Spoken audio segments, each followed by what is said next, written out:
Muy buenas noches, señores cursantes. Es para mí un gusto nuevamente estar compartiendo con ustedes estas charlas sobre nuestra materia Derecho Bursátil. Quisiera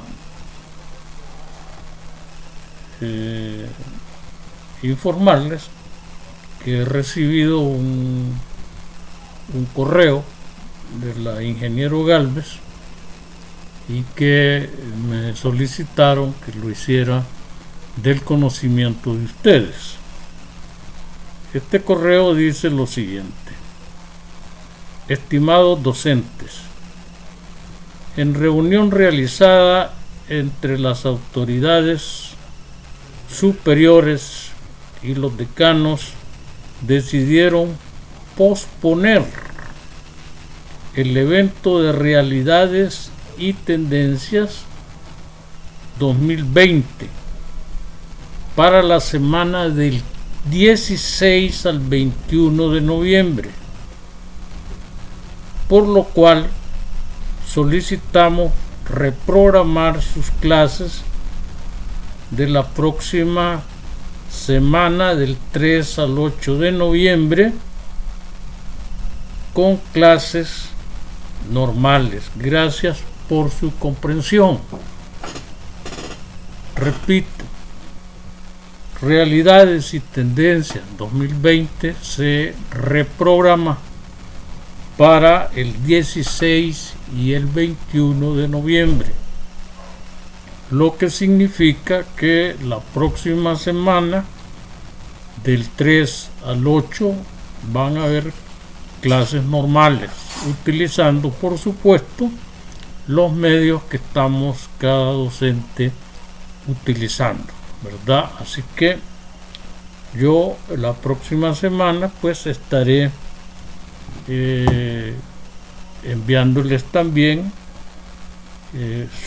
lo correspondiente a las clases del día jueves y del día viernes.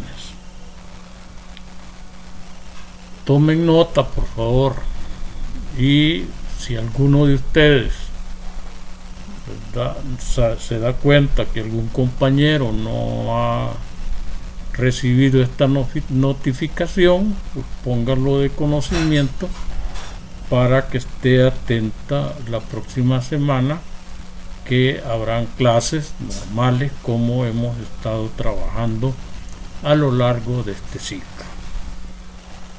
El evento se va a realizar del 16 al 21 de noviembre. Espero que todos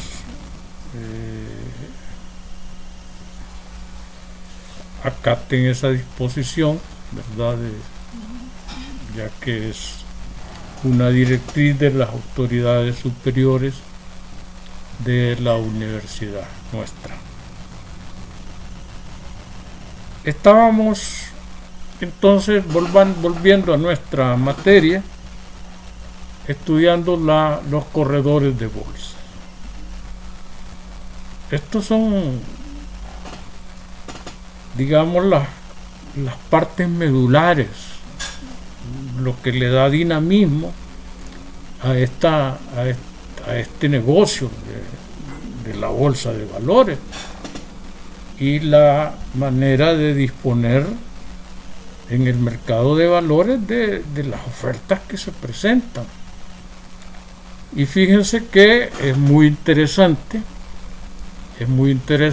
cuando hemos estudiado, dijimos en la charla anterior que habíamos hablado genéricamente de cuáles eran las funciones de las sociedades de corredores de bolsa, y estamos estudiando pues hoy en detalle todas las operaciones que pueden realizar esta sociedad.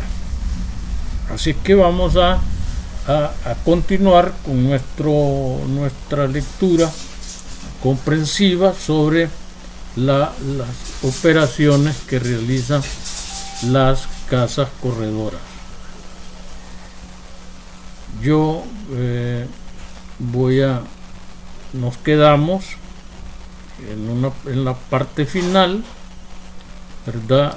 En la parte final no pudimos concluirla ayer, pero dentro de las operaciones además pueden las casas corredoras, ¿verdad?, realizar operaciones de suscripción y colocación primaria de acciones.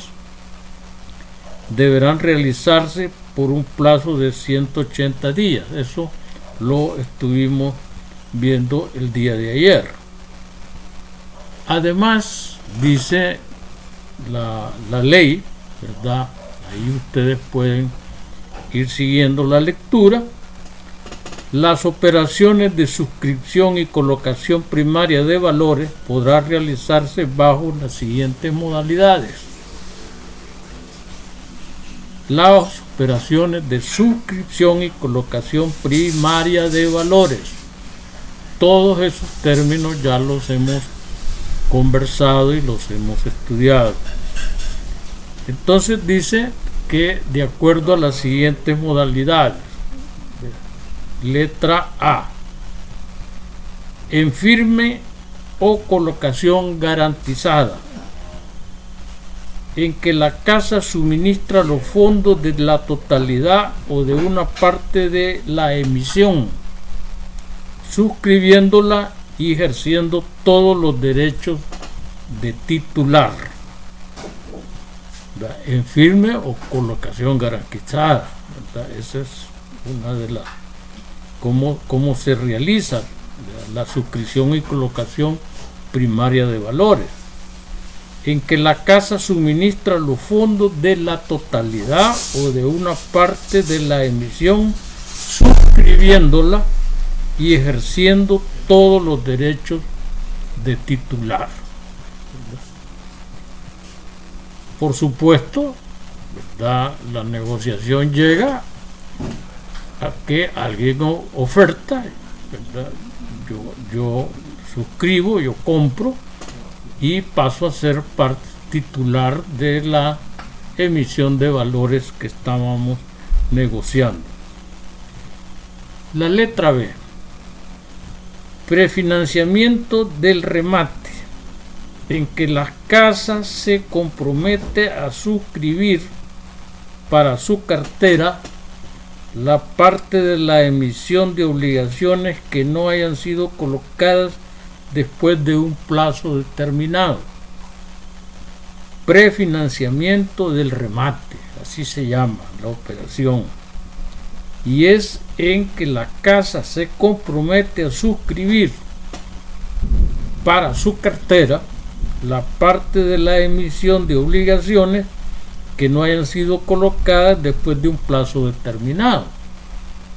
Entonces la casa corredora, ¿ya?, se compromete a suscribir para su cartera, o sea, ya el emisor se desprende de los valores y pasan a formar parte del patrimonio de la casa corredora.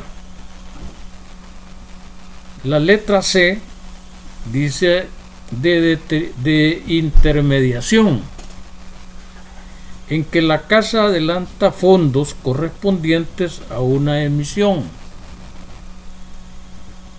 sin suscribirla y a título de préstamo, debiendo el emisor pagar el crédito concedido por la casa en la medida que la emisión se coloca en el mercado. ¿Se acuerdan que una de las operaciones que realizan las casas corredoras es captar créditos y a la vez otorgar créditos?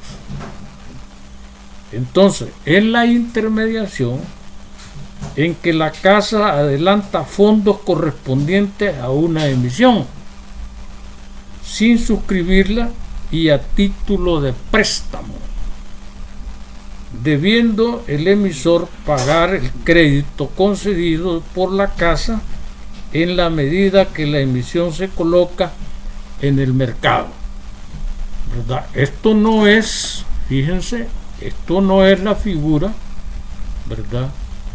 Esta es una figura de, es un, digamos, un adelanto,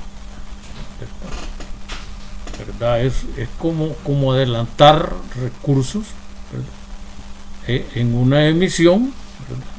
Y por supuesto el emisor lo recibe en calidad de préstamo y que lo va a ir cancelando a medida que va colocando la emisión de los valores en otros compradores o casas corredoras que van adquiriendo esos valores. Ahora bien, vamos a la última letra de la letra D. Dice que colocación no garantizada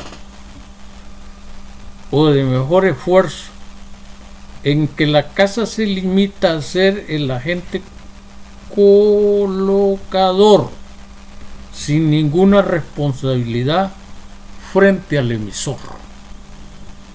Fíjense, colocación no garantizada o de mejor esfuerzo en que la casa, o sea, la casa corredora, se limita a ser agente colocador sin ninguna responsabilidad frente al emisor. Las casas corredoras, dijimos, una de las cosas que dijimos de las casas corredoras es que actuaban, ¿verdad?, por intereses de terceros, ¿verdad? Entonces la casa puede hacer esas operaciones sin ninguna, para colocar esos valores, pero ella no tiene ninguna responsabilidad con el emisor, ¿verdad? Es una, digamos, una colaboración que pueda tener con un emisor, de tal manera que se cubran se agoten los valores que han salido en oferta. Esto le permitiría, fíjense, en caso, ¿verdad?, que la corredora le haya financiado, ¿no?, le haya financiado al emisor, de que tenga los recursos para pagar su deuda con la casa corredora, ¿verdad? Entonces la casa se presta a ser un colocador con otro financista para poder obtener los ingresos necesarios y ellos cobrar su adeudo que tienen los emisores con la casa corredora. Continúa la ley diciendo que cada bolsa emitirá las reglamentaciones necesarias para el desarrollo de estas operaciones. Esto lo hemos dicho muchas veces también. Las bolsas son las que emiten las normas y los reglamentos de las operaciones que se realizan dentro de la bolsa, ¿verdad? Por eso aquí nuevamente lo señala, dice: cada bolsa emitirá las reglamentaciones necesarias para el desarrollo de estas operaciones.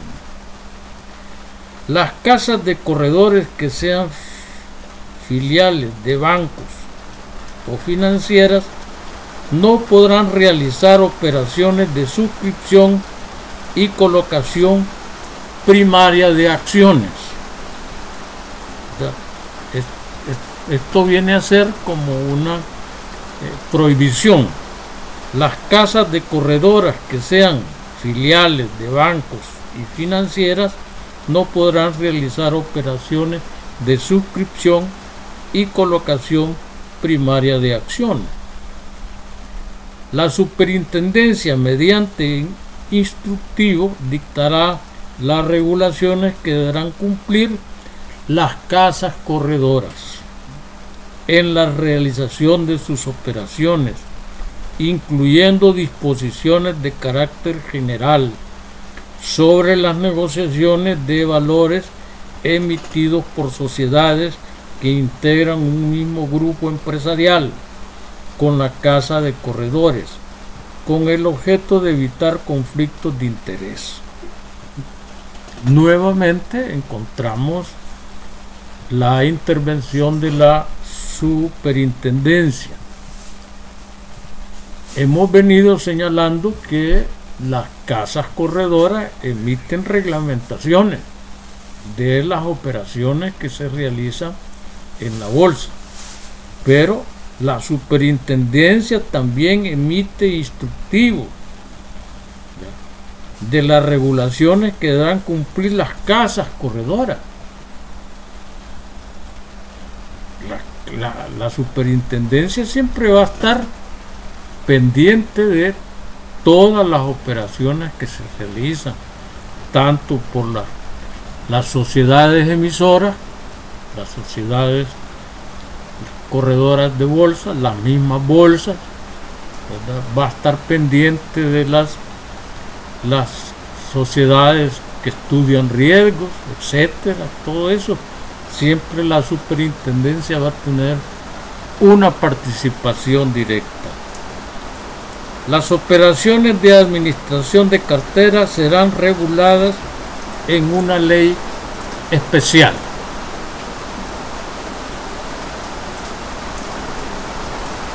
Continúa la ley y nos señala la administración individual de cartera. Vamos a ver qué significa esto. El artículo 60A.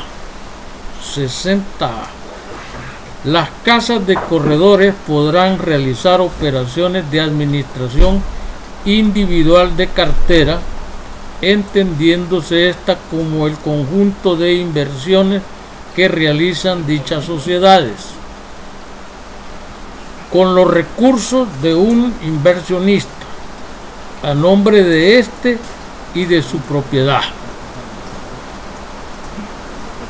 Operaciones de administración individual de cartera, ese es el título que se le da, y dice claramente, entendiéndose esto como el conjunto de inversiones que realizan dichas sociedades corredoras de bolsa, con los recursos de un inversionista, a nombre de éste y de su propiedad, para el cual deberán celebrar con el inversionista un contrato en el que se establezcan las selecciones de inversión de acuerdo a sus necesidades y a su perfil de riesgo y a un determinado plazo. Asimismo, el contrato en el contrato se estipulará que dichas inversiones se realizarán por las casas corredoras por cuenta y riesgo del inversionista. En ningún caso estos contratos podrán ser de adhesión. Las casas corredoras son intermediarios, no pueden adherirse a los inversionistas, son intermediarios, ¿verdad? Y entonces no puede haber, en primer lugar, las sociedades corredoras no actúan por su libre albedrío, actúan de acuerdo a un mandato que les da, ¿verdad?, el inversionista. El inversionista le señala los niveles de inversión, le señala las cantidades a invertir en emisión de valores, etcétera. Y todo eso queda establecido en contratos que se firman entre los inversionistas y las casas corredoras. Acuérdense que hemos señalado también que las casas actúan a nombre de, inversionistas que van a colocar recursos financieros en las emisiones que están a la disposición. En el referido contrato deberá ser consignados los parámetros generales de inversión del inversionista, así como los derechos y obligaciones de los contratantes.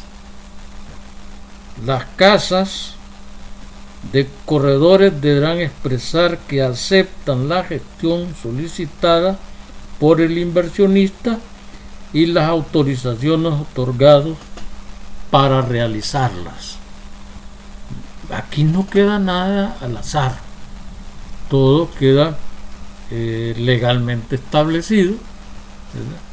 Y sobre todo, pues, una de las cosas que más deben de privar dentro de este tipo de negocio es la claridad, ¿verdad? La honestidad, y que haya una seguridad jurídica, ¿verdad?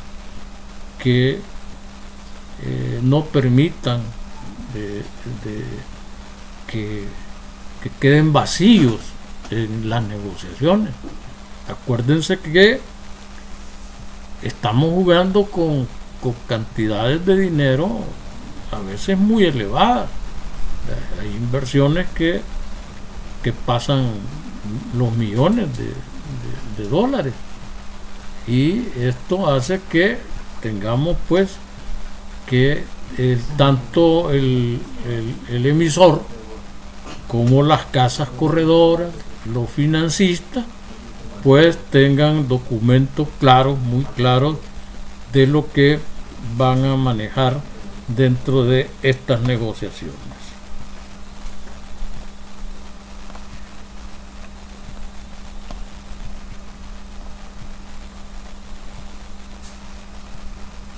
Continúa el artículo 60.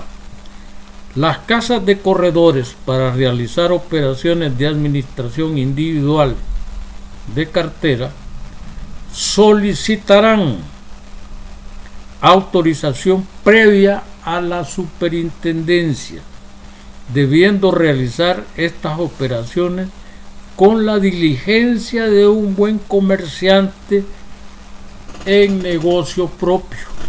Fíjense, usted tiene un negocio, va a proteger sus inversiones. Aquí hay un dicho muy común, que el que tiene tienda, que la tienda. Usted tiene tienda y no va a dejar a la muchacha ahí vendiendo, o le va a decir a un vecino: ven y cuídame aquí mientras yo voy a hacer un mandado. El que tiene tienda, que la tienda.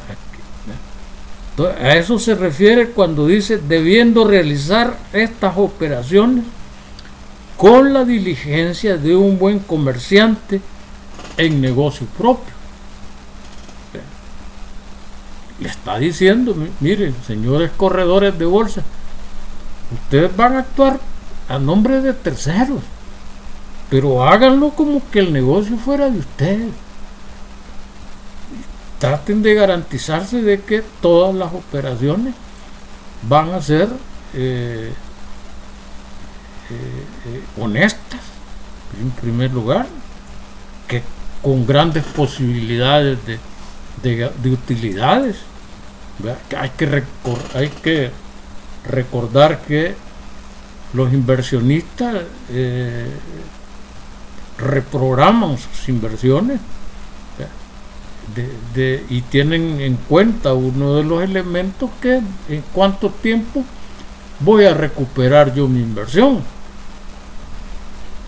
Ese es un elemento muy importante, y no solo por garantía de obtener la recuperación de una inversión, sino que muchas veces el inversionista dice: yo quiero recuperar mi inversión porque voy a invertir en otro negocio. Ya el dinero siempre lo ponen a circular, y lo colocan en todo tipo de inversiones que les puede producir buenas utilidades. Continúa el artículo 60A. Las casas de corredores deberán tener identificados en todo momento los valores, depósitos bancarios, efectivo y operaciones en curso de cada inversionista, debiendo mantenerlos legal, contable y financieramente separadas de los del resto de inversionistas y de los de sus propiedad. Las casas corredores no solo tienen un inversionista, hay casas corredoras que tienen tan buen récord que tienen varios inversionistas. Aquí lo que nos está diciendo la disposición, mire, que las casas corredoras deberán tener identificados en todo momento los valores depositados bancarios, efectivos y operaciones en curso de cada inversionista. Y además le dicen: mire, y sepárelo de todos los patrimonios propios de la casa corredora. No lo vaya a confundir. Y después diga: bueno, mire, yo no me acuerdo cuánto me dio el inversionista, que se mezcló con lo mío, con lo de mi empresa. Tiene que llevar todo separado. Y fíjense que todo eso además nos viene a confirmar cuando hablábamos en temas pasados de lo que le llamábamos la información privilegiada. Estas cosas se manejan con mucha honestidad y muchas veces muy confidenciales, ¿verdad? Porque usted va a llevar información de sus inversionistas: cuánto dinero tiene bancario, cuánto tiene en efectivo, cuánto son cuáles operaciones ha realizado, etcétera, etcétera, ¿verdad? Y no va a andar haciendo uso de esa información para favorecer a otros de sus clientes, ¿verdad? Eso ya sería una violación a la intimidad informativa de un inversionista. Las casas de corredores estarán facultadas para contratar a nombre de los inversionistas depósitos de valores y depósitos bancarios, siempre y cuando así se encuentre estipulado y autorizado por esto en el contrato a que se refiere el inciso primero del presente artículo, observando para dicho efecto lo establecido en la ley contra el lavado de dinero y de activos, especialmente en lo referente al conocimiento de los inversionistas. En el mundo de las inversiones, es muy frecuente, ¿verdad?, lavar dinero. ¿Y en qué consiste el lavado de dinero? Tener dinero, ¿verdad?, producto de secuestro, producto de venta de drogas, producto de movilizar gente, trata de blancas y todos esos dineros, y que tratan de blanquearlo, se llama blanquear dinero, ¿verdad? Es colocarlos en negocios que parezcan, ¿verdad?, que son inversiones que está realizando alguien que tiene estos recursos, ¿verdad? Y entonces cuando ya se invierten, pues se convierten en dineros limpios, ¿verdad?, pero que tienen una procedencia ilegal, ¿verdad? Aquí, por ejemplo, recuerdo hace algunos meses, un año, se comenzó una persecución de las pandillas, ¿verdad? Y hubo varias operaciones policiales de mucho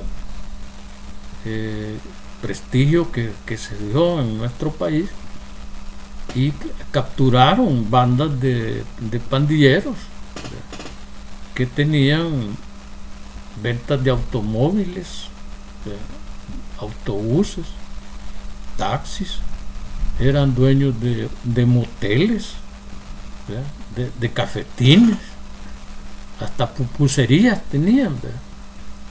Y entonces, ¿de dónde sacaban todos esos recursos para tener todos esos bienes? Era dinero que obtenían de las extorsiones. A eso se le llama blanquear el dinero, ¿verdad?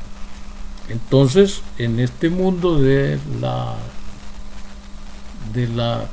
mercado de valores, se lleva un registro contable muy exhaustivo de los inversionistas para no caer dentro de lo que se llama ley contra el lavado de dinero y activos, especialmente en lo referente al conocimiento de los inversionistas. Los valores adquiridos, cuando correspondan, según su naturaleza, deberán de mantenerse bajo custodia en una entidad autorizada de conformidad a esta ley.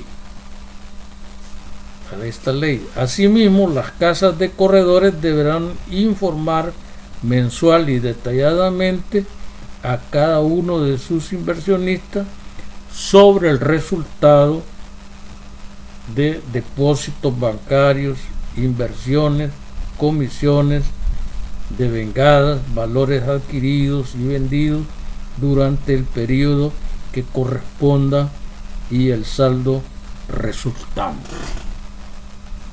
Esto es muy natural. Si yo soy inversionista y contrato una casa corredora de bolsa, pues yo no le estoy dando un cheque en blanco para que haga lo que quiera, ¿ya? Ella me va a manejar mis inversiones, ¿ya?, honestamente y apegado a la ley.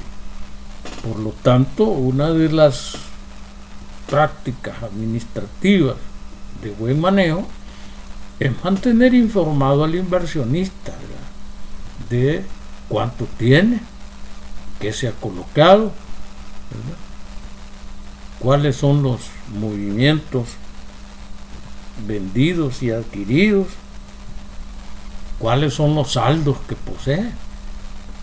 Esa información es muy valiosa para el inversionista, y no solo valiosa para él, le da confianza al inversionista, y la confianza es la que lleva a que el mercado de valores sea dinámico, pues, ¿verdad?, porque me garantiza que mis negocios están en buenas manos.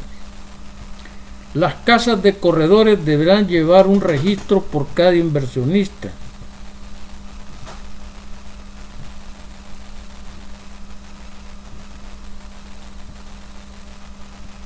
en el que se incluyan sus depósitos bancarios, inversiones, los movimientos de fondos recibidos o entregados, así como los valores comprados o vendidos, pago de rendimiento, gastos de gestión y otros.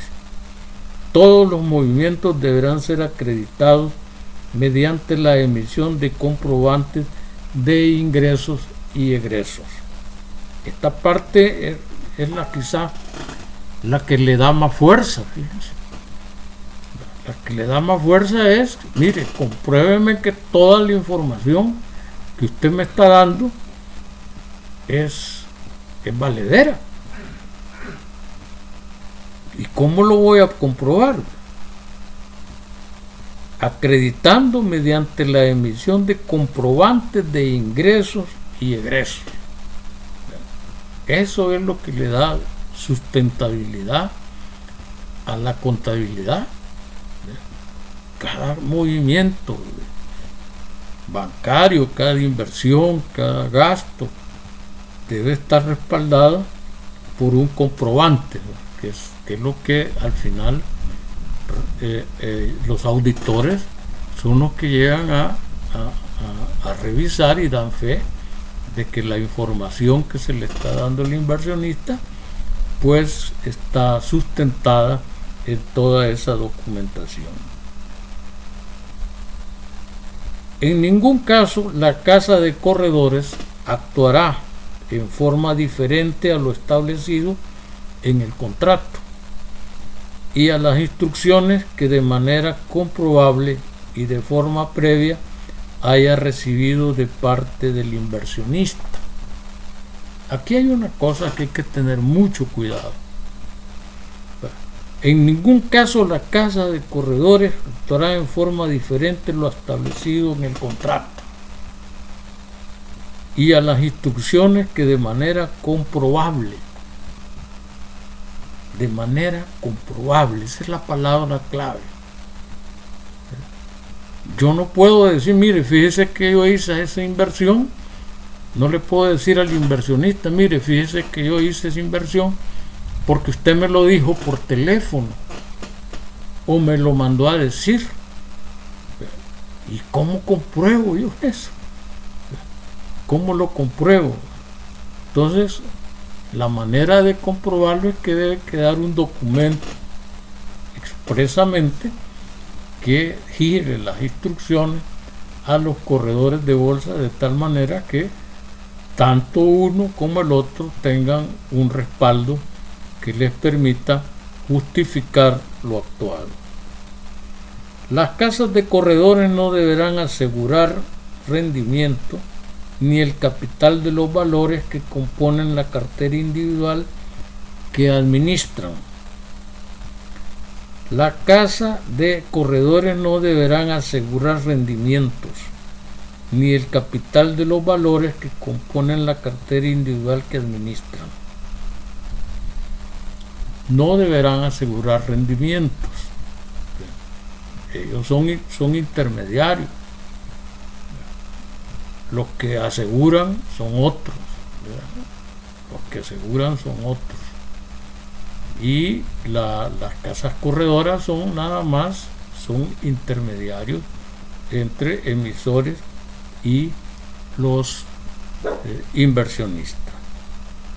El Banco Central dictará las normas técnicas que sean necesarias para el desarrollo del presente artículo.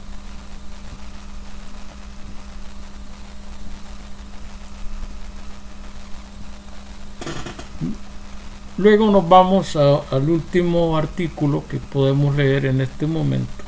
Si ya no nos da tiempo.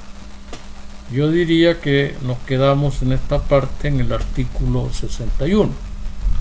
Quiero recordarles que las clases, señores, la próxima semana serán normales, ¿verdad? Y el evento de tendencias se traslada a la tercera semana del mes de noviembre, ¿verdad? Así que tomen nota, por favor, que vamos a continuar con nuestra clase. Pasen muy buenas noches y pasen un feliz fin de semana.